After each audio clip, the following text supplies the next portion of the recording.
Far below the Pacific surface, sunlight fades, temperature drops, and an enormous hidden world begins in almost total darkness. This is the Clarion-Clipperton zone, a vast abyssal region between Hawaii and Mexico, and one of Earth's least understood ecosystems.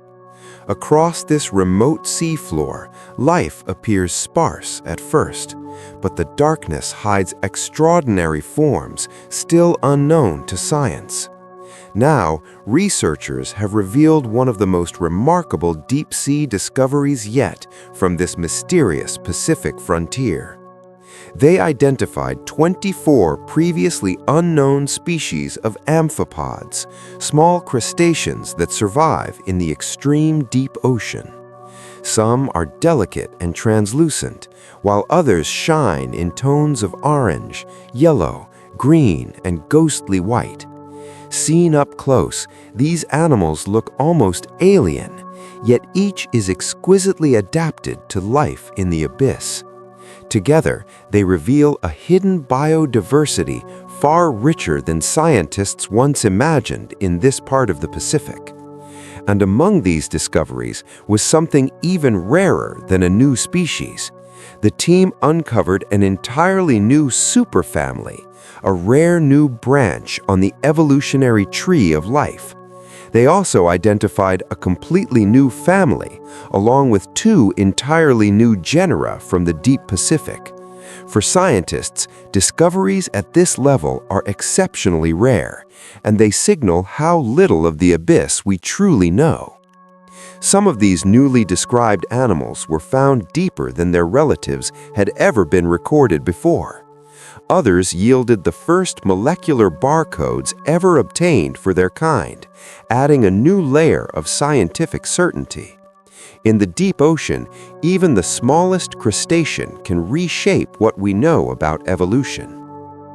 These discoveries come from the central Pacific, across a region covering roughly 6 million square kilometers. Yet despite its immense scale, much of this ecosystem remains biologically mysterious and poorly documented. Scientists estimate that more than 90% of species in the Clarion-Clipperton zone are still unnamed.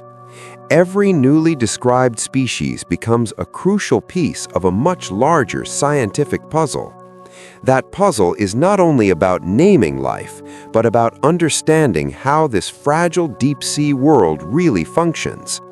The study was led by researchers from the University of Lodz and the National Oceanography Center, together with an international team. In 2024, 16 specialists and early career researchers gathered for an intensive taxonomy workshop in Lodz, Poland. There, they examined deep-sea specimens with microscopes, reference materials, and painstaking anatomical comparisons. Taxonomy may seem quiet, but it is detective work at the highest scientific level. Every antenna, body segment, spine, and limb can reveal whether a species is already known or entirely new. Photographs taken against black backgrounds transformed tiny animals into striking portraits of abyssal biodiversity. Under magnification, their bodies revealed elegant structures shaped by darkness, pressure, and survival in the deep sea. Researchers compared forms, checked classifications, and carefully separated one species from another. What emerged was not a single curiosity, but a wave of discoveries from one collaborative effort. In a remarkably short time, more than 20 species new to science were formally described.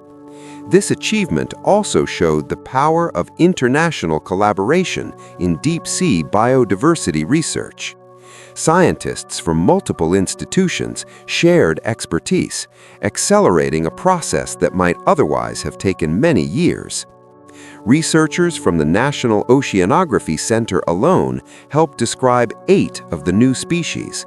The work also supported the International Seabed Authority's Sustainable Seabed Knowledge Initiative.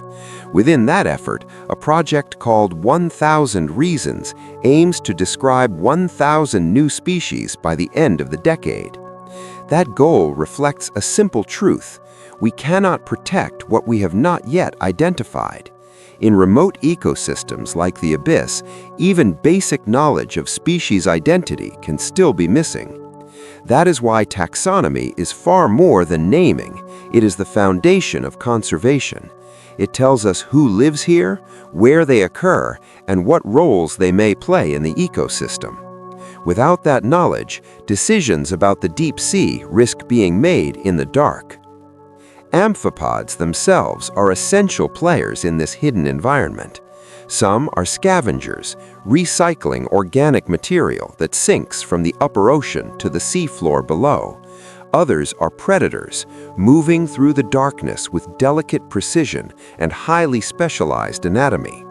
Together, they help drive the deep-sea food web in ways scientists are only beginning to understand. Their bodies may be small, but their ecological importance can be immense. This new study brings these animals out of obscurity and into sharper scientific focus. It also reminds us that discovery in the deep ocean is far from over.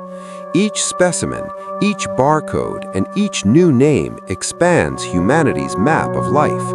And in a place where most species remain unnamed, the unknown still vastly outweighs the known. The abyss is not empty. It is crowded with stories waiting to be told. Even the naming of these species carried traces of memory, gratitude, and shared experience. Some names honored researchers, while others reflected family, friendship, and personal inspiration. One species in the new superfamily was even named after a researcher's daughter. These details reveal something deeply human within the rigor of science. Discovery is built not only from data, but from patience, collaboration, and wonder. At the current pace, scientists believe amphipods in the eastern Clarion-Clipperton zone could be nearly cataloged within a decade. That would mark a major step toward understanding one of the most mysterious ecosystems on Earth. But for now, the deep Pacific still holds countless lives beyond the reach of names. In the silent black of the abyss, evolution continues, hidden, intricate, and astonishing. And with every new species brought to light, the ocean becomes a little less unknown and a little more extraordinary. Bodies may be small, but their ecological importance can be immense. This new study brings these animals out of obscurity and into sharper scientific focus. It also reminds us that discovery in the deep ocean is far from over. Each specimen, each barcode, and each new name expands humanity's map of life. And in a place where most species remain unnamed, the unknown still vastly outweighs the known. The abyss is not empty. It is crowded with stories waiting to be told. Even the naming of these species carried traces of memory, gratitude, and shared experience. Some names honored researchers, while others reflected family, friendship, and personal inspiration. One species in the new superfamily was even named after a researcher's daughter. These details reveal something deeply human within the rigor of science. Discovery is built not only from data, but from patience, collaboration, and wonder. At the current pace, scientists believe amphipods in the eastern Clarion-Clipperton zone could be nearly cataloged within a decade. That would mark a major step toward understanding one of the most mysterious ecosystems on Earth. But for now, the deep Pacific still holds countless lives beyond the reach of names. In the silent black of the abyss, evolution continues, hidden, intricate, and astonishing. And with every new species brought to light, the ocean becomes a little less unknown and a little more extraordinary.